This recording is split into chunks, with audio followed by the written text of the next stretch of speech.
what we've achieved so far is understanding that the simple explanations of the tzaddik as the more good, more righteous, more good than bad person, the Rasha as the more bad than good person, and the Beinoni as in the middle, like 50-50, half the time doing good, half the time doing bad, out the window. Does not work. How did the Alter Rebbe prove to us it doesn't work? Because he showed us conclusively 6 examples from the Talmud itself that prove that a Beinoni is perfect. The Beinoni never sins. So what are we left with? Well, we're probably left with a lot of confusion, meaning, okay, what I thought is not true, but what is true? And by the way, how could I have thought been so wrong? I mean, I always believed this, and I thought everyone believes this, and actually we were all mistaken. Like, isn't the Talmud itself that seems to say that the tzaddik is more good than bad, and the Rasha is more bad than good, and the Beinoni is in the middle?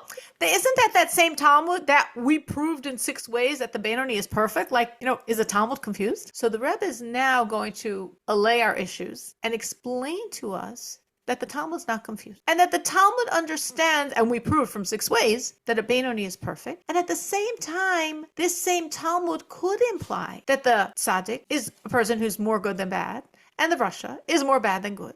And the Beinoni is someone that's 50-50. But how does that work with what we just proved from the Talmud, that the Beinoni never sins? So the Rebbe explains that there's 2 different ways we use terminologies. We use labels. There are labels that are describing who the person really is. And that concept of a label is called a shem hatoyar, a description of the essence of what's going on in this person. But there's another type of label we use, and that's called a shem hamushal.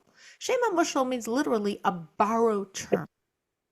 So we have the Shem HaTayar understanding of the tzaddik, of the Beinoni, and the Rasha, both on the side of the inner dimension of Torah, Kabbalah, Zohar, Hasidus, ultimately the Tanya. We also have that Shem HaTayar definition on the side of the Talmud.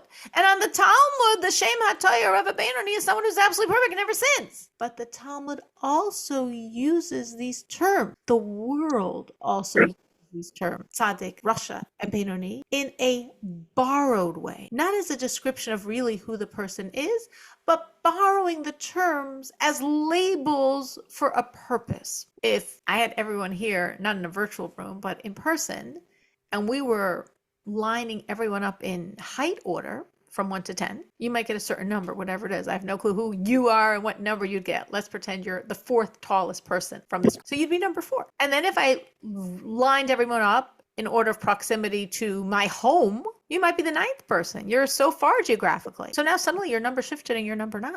Well, are you number 4? Are you number 9? I'm borrowing that labeling concept in terms of height, in terms of geographic distance. It's not a definition of you. Number 4 is not a definition of you, and number 9 is not a definition of you. Neither are. We're borrowing the terms to affix labels for a certain purpose. So similarly, the world borrows the terms tzaddik, Rasha, and Beinoni for a purpose. Not to describe who they really are, but for a purpose.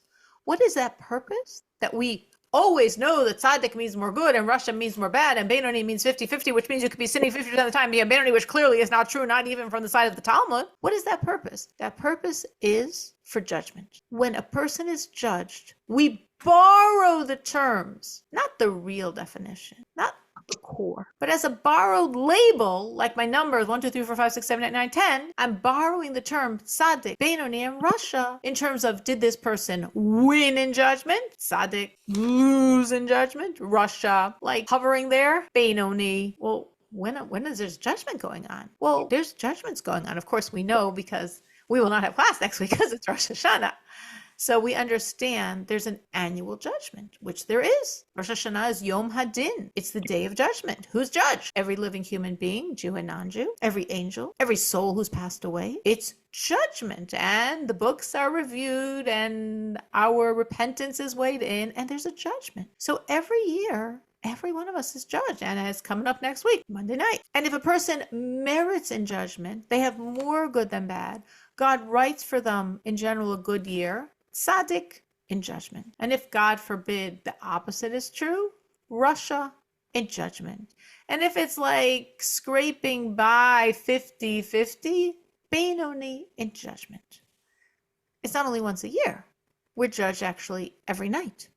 It says every night when a person goes to sleep, sleep is considered 1/60th death, and the soul, the majority of the soul ascends to get cleansed and to get judged every single night. So every night there's a judgment. Tzaddik, Rasha, Benoni. As we said, annually, every year, coming up, there's a judgment. And of course, every lifetime there's a judgment. And when a person passes away, there's definitely a judgment on their life. All the good they did, all the other stuff, all their repentance, the sparks and glimmers of beauty and other things. Tzaddik, Rasha, Benoni.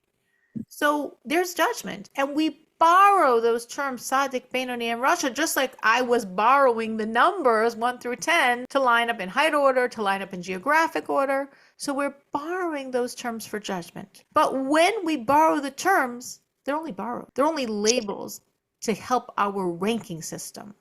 But when we're saying Benoni, 50% sins, Benoni, we don't mean Benoni, this is who he is. This is his essence description. We mean, hey, he's in between Tzaddik and Rasha in judgment. So we're calling him a Benoni. So that's how, for all those people out there that are like, what, this is a crisis. I believed something my whole life and I was wrong. And why did I believe something wrong? And why is it wrong? But I see it is wrong. But what's going on? It's not a crisis. It's not a crisis. There was a reason you believe that. These are the terms used. But that doesn't take away the fact that those terms were never a representation of who the person really is. As we're saying, the Shem HaToyar definition. So looking inside, we are right after the side note on page 10, the second of the short lines next to the side note.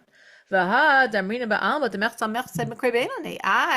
what it says, the world says, someone who's 50-50, 50% good, 50% not good, 50% merits, 50% not merits, we call him a Benoni. And someone who has a majority of good, you don't have to have 100%, you can have like 60% even. You'd be called a tzaddik. We just proved in the Talmud that if you have one transgression, you're already a Rasha. And we think the world says 40% transgressions and you're a tzaddik? What does this mean? Well, the Rebbe says, Hu Shem HaMushal.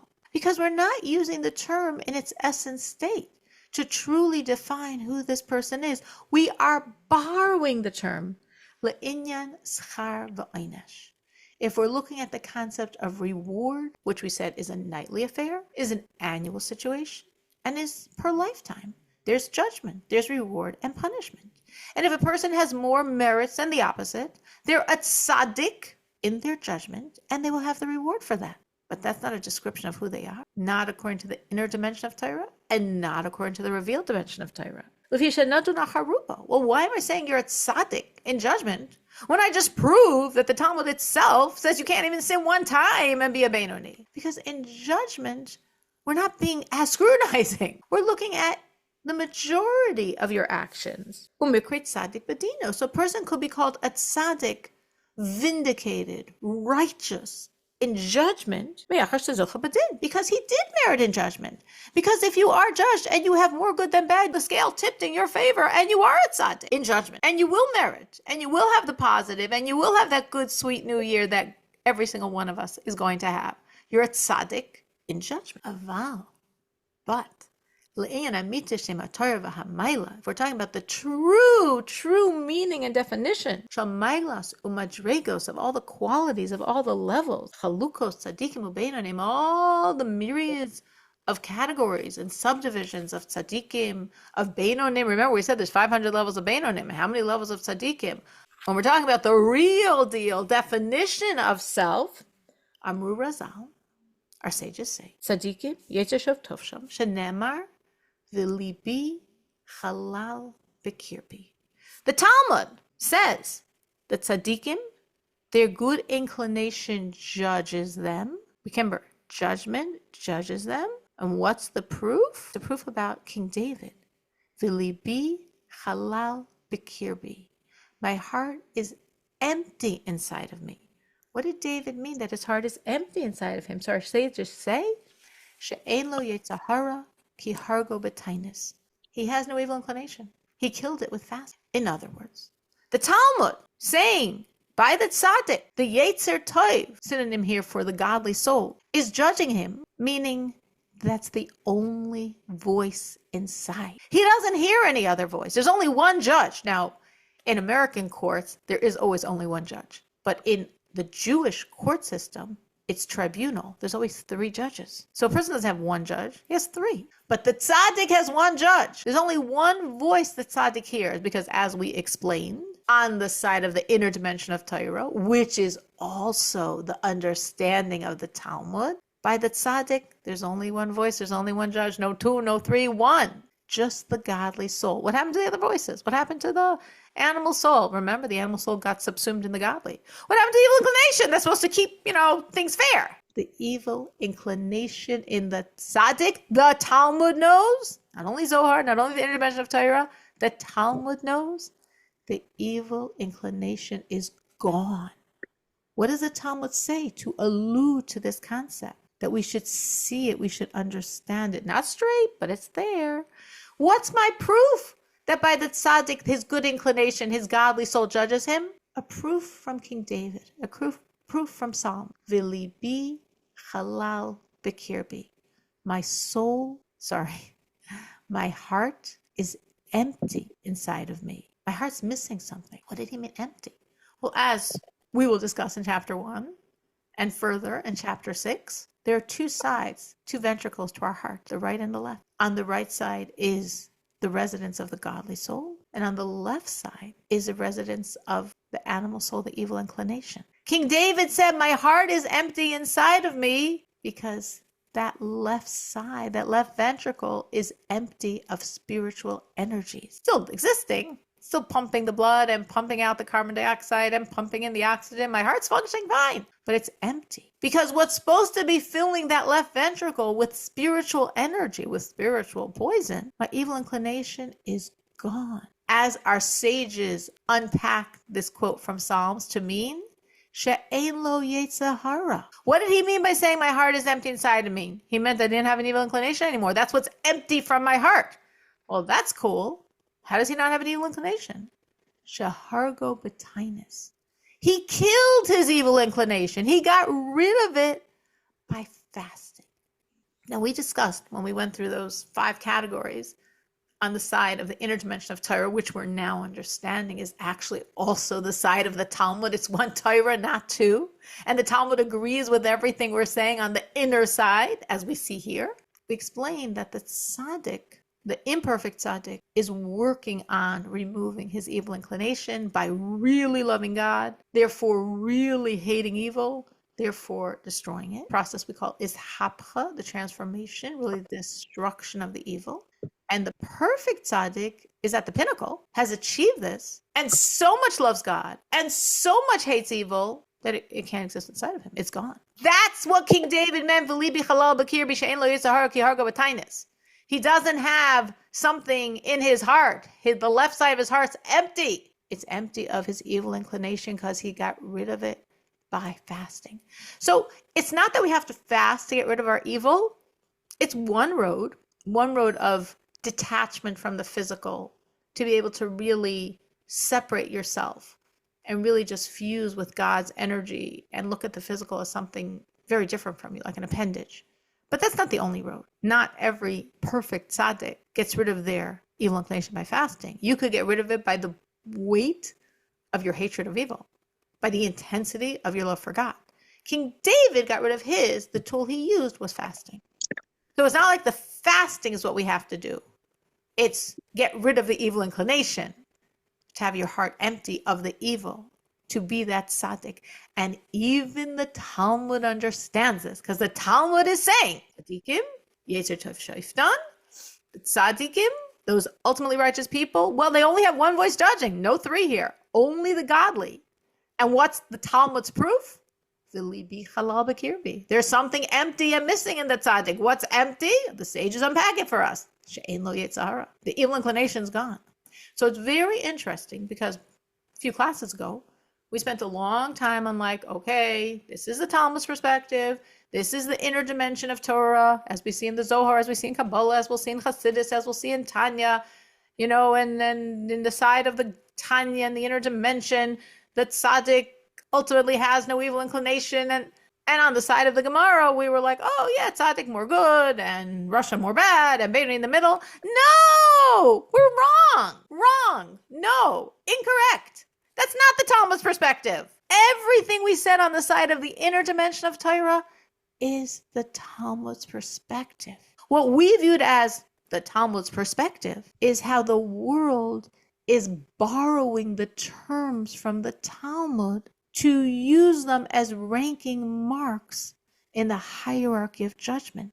So what we call the Talmud's perspective, Tzaddik Gamor, high majority good, Tzaddik She'eino Gamor, majority good, Beinoni, 50-50, Rosh She'eino Gamor, majority bad, Rosh Gamor, high majority bad.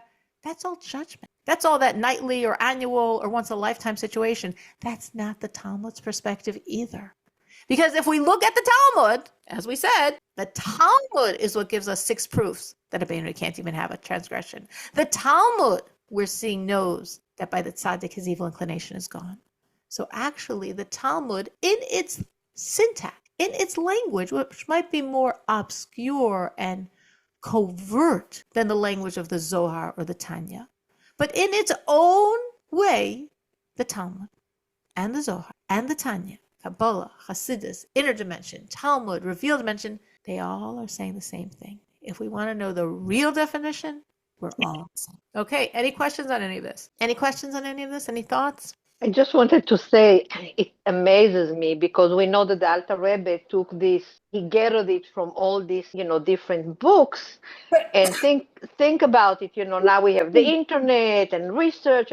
And so it's like, what, did he just learn it and then it all stayed in his mind that he could, quote later on? It's incredible to me. If we could imagine, if we're, as we would say, obsessed about something and we're fixated on it and we're really thinking about it, we're so fixated, and maybe that lasts for a day or a week, or the holidays are coming up. Maybe some people are on their shopping list and they're cooking and their plans. And other people have that experience for 6 months. The Alter Rebbe had this experience for 20 years. For 20 years, he's writing the Tanya. For 20 years, this is what's gripping his mind. Kol mi shelo hilki el madrega zu. Whoever did not read his stuff, even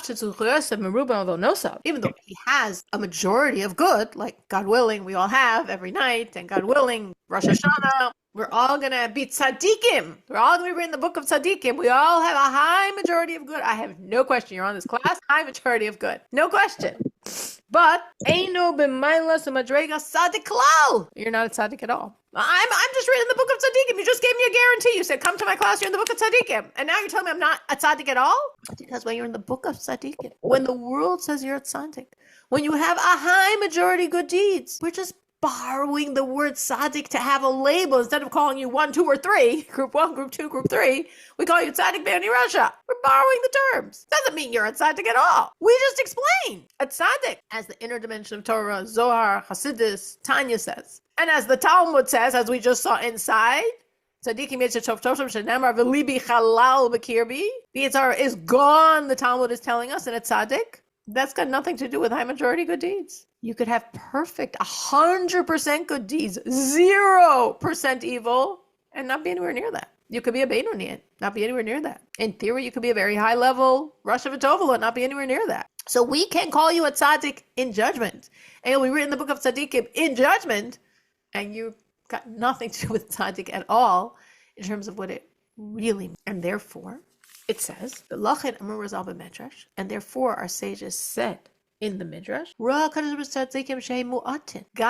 saw the tzaddikim, that they are very few. There'll be very few of them. So what did he do? Amad v'shaslan b'chol dar v'dar. So he scattered them. He planted that there should be a few in every generation. Well, why'd he do that? As it's written, tzaddik yisod olam, because the tzaddik is the foundation of the world. So he had to make sure in every generation there's some tzaddik who's keeping this world existent. What's the Rebbe doing this for? What are we going to this for? The Rebbe just said that on a nightly basis, on an annual basis, on a lifetime basis, every one of us should be tzaddikim. Every one of us has more good than bad, and everyone else should be tzaddikim gemurim have high more good than bad.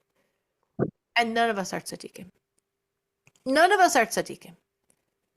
Because the tzaddik has conquered to a certain degree or completely his evil inclination. That's a tzaddik. To prove that point, to support it even more, we bring this midrash. What did the midrash say? God saw the tzaddikim that they are very few. God looked. He needs a tzaddikim. He wants a tzaddikim. There always has to be tzaddikim. God has to be careful and plant to make sure, this is what all I've got. I got this bag of tzaddikim here, and I've got 5,786 years, or 85, almost 86 years till Mashiach. And these tzaddikim have to last 5,700, almost 86 years. All right, let me just sprinkle. That's what the Midrash is saying. God's how few the tzaddikim are. So he very carefully is scattering them to plant a few in every generation. Well, clearly, that can't possibly mean that the tzaddik is more good than bad. I mean, I would hope that's the Jew. I would hope that's every Jew, right? Rosh Hashanah is coming up. We eat the pomegranate. Why? Because we know every Jew is as full of good deeds as a pomegranate is full of seeds, 613 seeds, like us, like the Amekulam Tzaddikim. We're all righteous. We're all righteous. And God is planting tzaddikim in every generation. This is a very confusing situation. We're all righteous. We're all tzaddikim. And God has to plant the tzaddikim in every generation. Well, we understand the confusion. If I'm using the term tzaddik like a shem hamushal for reward and punishment for judgment, we're all righteous. Every Jew full of good deeds, the pomegranate, the seeds, we're amazing. We're all going to be written in the book of tzaddikim. We're amazing, we're amazing, we're amazing. But if I'm looking at the real core definition, very few. Very few. And therefore God very carefully sprinkled them. Why? Why do you have to sprinkle them? Why can't we just have a time when they all enjoy their own holy company? And okay, some generations will be a little darker in the world. Because it says, Tzaddik Yisayid Olam. That tzaddik is the foundation of the world. Meaning, if there's no tzaddik, the world can't exist. Remember, we learned that previously in this chapter when Abaya said to Rabbah, if you're a Beinoni, and you're the holiest Jew alive, that means this is a generation without tzaddikim. If this is a generation without a tzaddik, we're dead. Lo shavik marchei lechol birya. You're not leaving life for the living. No creation has life if you're not a tzaddik. What did he mean? Because if you're not a tzaddik, there is no tzaddik. If there is no tzaddik, there's no tzaddik yisod olam. The world can't exist. We're all going to die. This is a very real truth. The world needs the tzaddik to exist. And that's why God said, I got to make sure. There's very few of them. I got to make sure there'll always be some around. We think of tzaddikim, it's really like a triangle, a pyramid structure, just as we said before, that there's many levels of tzaddikim, right? We said there's 500 levels of Beinonim, so there's probably 500 some levels of tzaddikim, and the more common ones there's more of, and then there's fewer and fewer and fewer and fewer. Of course, we've probably all heard the term of the 36 hidden tzaddikim, so we know that's 36 of them. We get to that point, that highest point on the pyramid, on the triangle, the pinnacle, the singular. Tzaddik Yisayid Olam. That one tzaddik who is the foundation of the world. There's a very interesting quote in the Zohar where Rashbi, where Reb Shimon Bar Yochai is saying, and he gives numbers. If there's however many it is, I don't remember, X number of tzaddikim, I and my son are among them. If there's this number of tzaddikim, I and my son are among them. If there's two, it's myself and my son. If there's one, it's me. We're like, wow, that's a lot of ego. No, not at all. He actually was absolutely right. Because he was so transparent to God's energy. Him saying, if there's one, it's me, will be like us saying, if there's one, it's that dog, as meaningless, as detached from self. That's a tzaddik yisod olam. That's someone who's so transparent to God that there's no self at all. It's all literally God's energy flowing through. And the Alter Rebbe is saying, and this is interesting because honestly, we don't need these lines for the chapter to make sense. We got the point already. He proved it to us. He proved it to us before anything I just read. But it seems like the Alter Rebbe really wants us to understand this concept. He really wants us to know not only who the tzaddik is, because we just got that before with the Talmud saying, it's a tov shoftam, libi chalal b'kirbi, shein li yitzhara, ki hargo b'tainis. We just heard all that. This is just affirming everything we already know. True. And the Alter Rebbe is emphasizing the need for the tzaddik, how the tzaddik is that foundation. Never forget that. The tzaddik is the foundation. The world is resting on the merit of the tzaddik. We need the tzaddik. Very interesting. A plug for the tzaddik. Not really necessary for the flow of the chapter, but a very strong message of the Alter Rebbe. Everything I'm telling you, by the way, remember, God makes sure in every generation there's a tzaddik. You need that tzaddik. He's your lifeline. He's the conduit for God in this world. The world is existing in his merit. The Rebbe then goes on from this point to understand all this. Why did I do all this? Why did we take this time to show us that we don't understand what tzaddik is, or what Rush is, or therefore what the one in the middle, Benoni, is?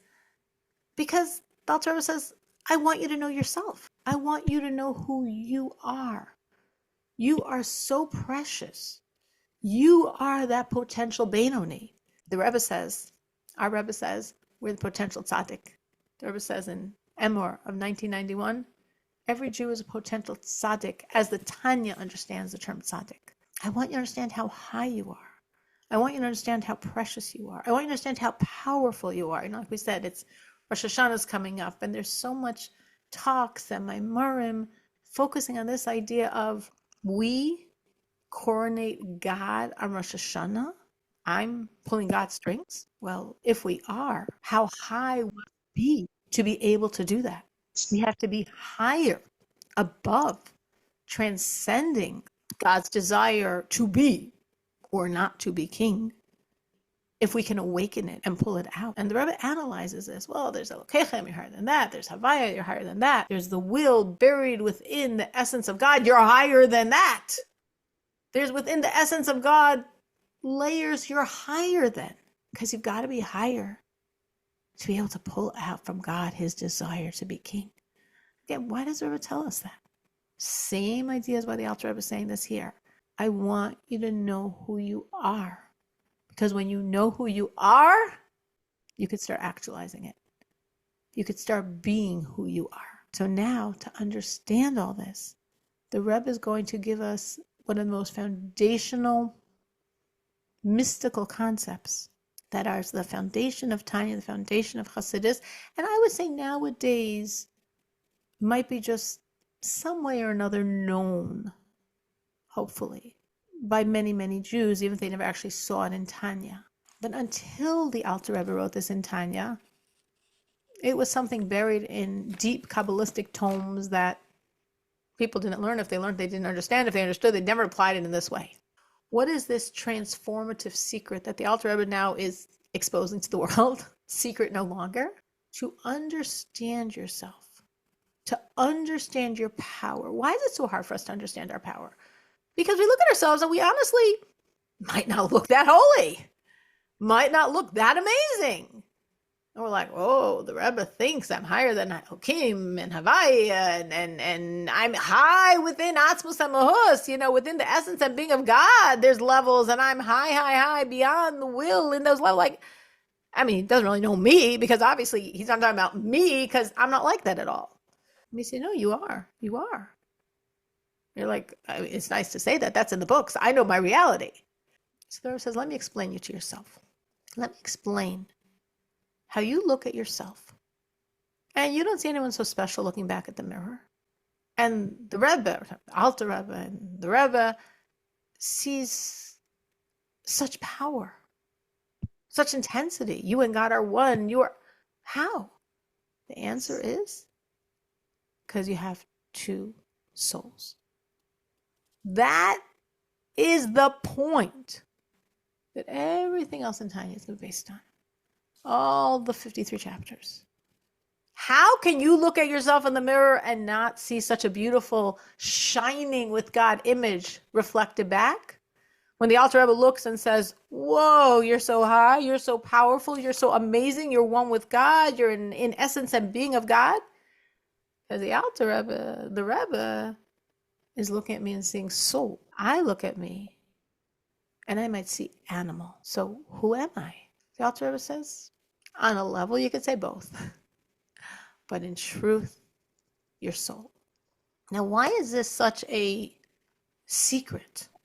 Isn't it written in the Talmud, Yetzer Tov, Yetzer Hara? Suddenly I'm saying, this book of Tanya, written, some 200 plus years ago, is a secret that the world didn't know before.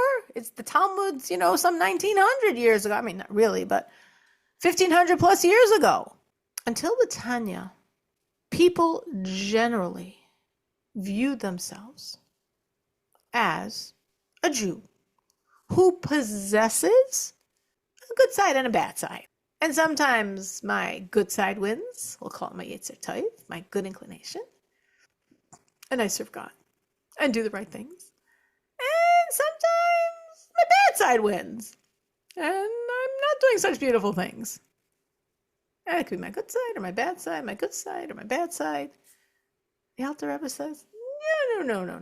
Secret, mystery, Kabbalistic truth. You have two separate entities. You've got a godly soul and you've got an animal soul and an evil inclination. Why is that so different than everybody else's version of the story?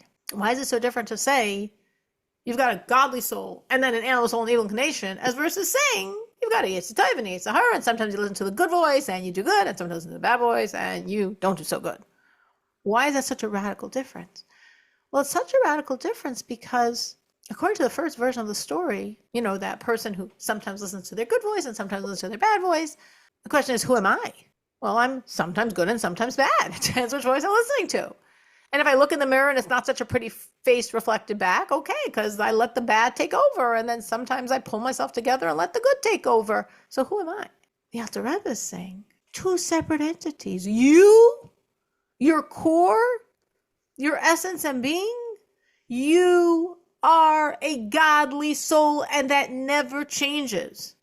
That definition never veers, no matter what you're doing, no matter what face is reflected in the mirror, no matter how you've lived your life. You are a godly soul. Every single Jew. Someone's driving you crazy, look at them and think, this is a godly soul.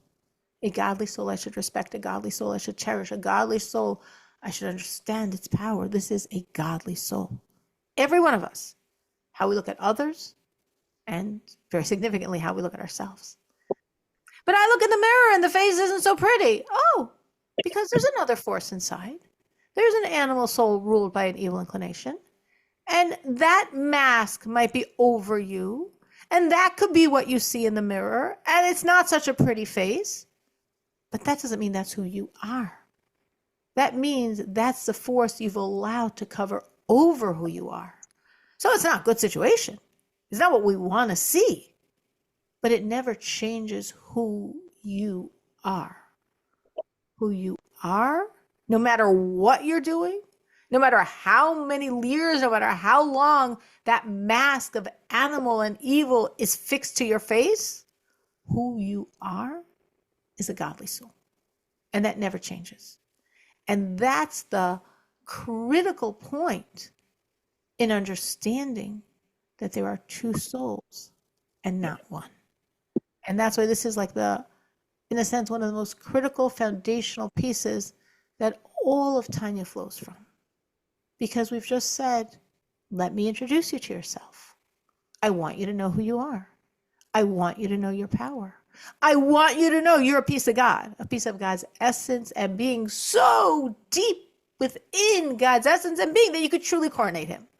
Because you're truly high enough to pull out the will of God because it's less level than you are. Pull out God's will to rule because you're so much higher even than the buried will of God himself. That's who the Jew is. That's the neshama. But to explain all this, Al pi ma shekasuv HaReb Chaim Vital Zichrono Livracha B'Shar HaKedusha U'Be'etz Chaim Shar Nun Perek Beis. So to understand this, we're going to go to the works of Reb Chaim Vital, as he explains in two Kabbalistic sources. Reb Chaim Vital was the foremost student of Rabbi Yitzchak Luria, the Arizal HaKadosh. It says about the Arizal, who passed away at a very young age, passed away when he's 36. It says about him that he had so much godliness racing in his brain he could never write anything down. But he knew he needed his Torahs recorded. So he searched the world to find who could contain and transcribe and transmit his teachings. And he found this soul in Reb Chaim Vital. So he pulled him to Israel, to Tzfas, and he became his foremost student. And his job was actually to ask him questions, and then the Arizal answered, and then Reb Chaim Vital wrote them down. And there's a certain question that Reb Chaim Vital was asking. The Rebbe said, I can't answer that. I can't answer that. If I answer that, I'm going to die.